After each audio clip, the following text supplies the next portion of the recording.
Are you aware of just how insane USC's 2026 schedule is? Not only does USC play the elite of the elite in the Big Ten Conference, we have 4 teams on the schedule that are arguably top 10 teams this year. In a make or break year for Lincoln Riley where its playoffs are bust, you couldn't ask for a more difficult schedule. Is it currently December of 2025? Is there absolutely no reason to be worrying about this schedule right now? Are these teams even going to resemble what they look like currently next season? Who the hell knows, but we're going to do it anyway. Sit back, relax, and welcome to the Trojan Blade. Roll that intro.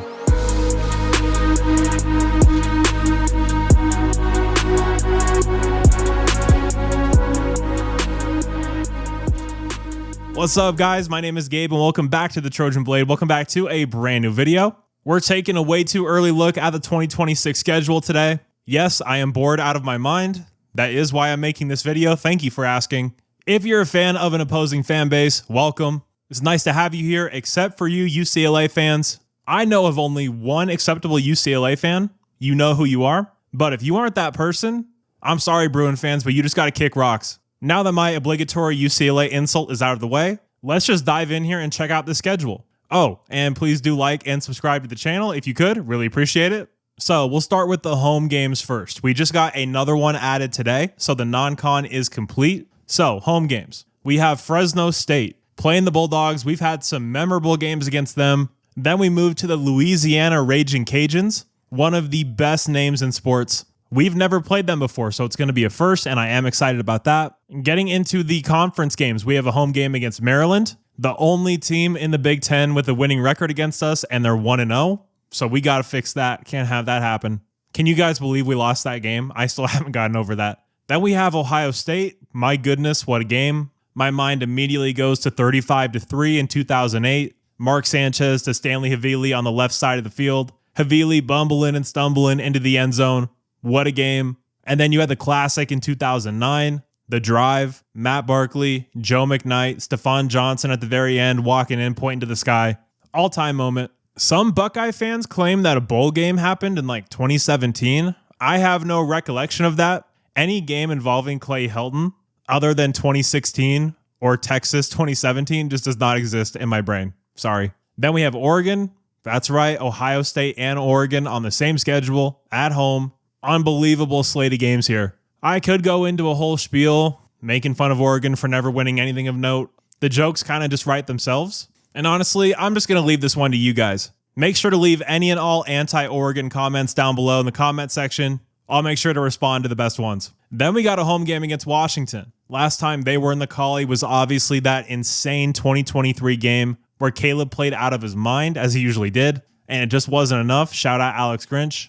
And then moving to the road games, we're at Indiana. Oh my God. I mean, Curt Cignetti has them absolutely rolling right now. They have to be the favorite to win the national title. They just beat Ohio State, and it wasn't a fluke. It wasn't a gimmick. They were simply the better team, and that's really scary. We'll see what they do in the portal. They're losing a ton of talent, but if anyone can reload or retool, it's probably Curt Cignetti. That program seems to be bigger than the players right now. It's his world, and everyone else is just living in it. At Indiana is going to be absolutely insane. I actually wasn't sure what the history was between us and Indiana. We've played them 4 times. We're 4-0. We beat them in 1953, 68, 81, and 82. So very much looking forward to that game. That's going to be a tough one. Then we're at Penn State. Happy Valley. Matt Campbell coming in. Is this going to be a whiteout? Is it going to be Big Noon? Who knows? I don't care what just happened to Penn State this season. That's going to be an incredibly difficult game. And the last 2 times we played Penn State, Rose Bowl 2016, and then that game in the Coliseum in 2024, they've both been classics. We won the first one. They got us a second time. So that's going to be a massive game, an incredibly difficult place to play. Very long flight. The schedule's insane. And then we have a road game at Rutgers, which it's Rutgers, sure. But Greg Schiano, tough, physical, as far across the map as we could possibly go. Maybe Maine's further, I guess, but very close there. That's a very long flight. God knows when they're going to schedule this game. I swear, if they send us here on a Friday night, I'm going to lose my mind. We also have a road game at UCLA. Now, are they going to be doing anything relevant this next year with their new coach? What's that team even going to look like? Regardless, it's the Bruins. It's a rivalry game. That one's always tough as well. And then you have the game against Notre Dame. Now, that one is not set for a particular week. We don't even know where it's going to be played. Is it going to be a neutral site early in the season? Are they going to cancel it altogether? We have no idea. But as of right now, it's listed on USC schedule. And I just realized I completely missed one of the road games at Wisconsin at Camp Randall. Luke Fickell's fighting for his life as the head coach at Wisconsin. If that's early in the season and they're 2-0, 3-0, and they make it a night game on NBC, it's going to be a madhouse. Like, we're playing at some of the biggest and loudest stadiums in the entire country.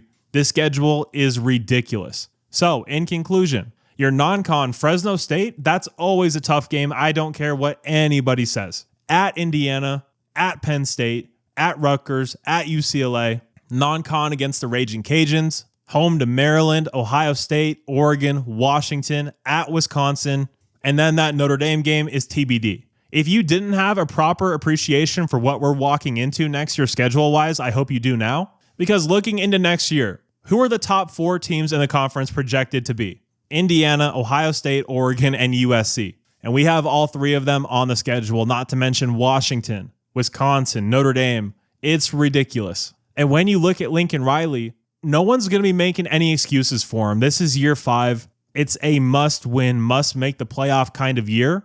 There's going to be a ton of pressure on him from the jump, which is why I think we have to really amp up the aggression with the transfer portal this offseason. Not go as heavy as we did in 22 or 23, but we definitely need more impact players than we got in the previous cycle. We need a linebacker, we need a receiver, perhaps a center field free safety, and then plug in pieces as they see fit. But man, there's just so much pressure on the front office this offseason.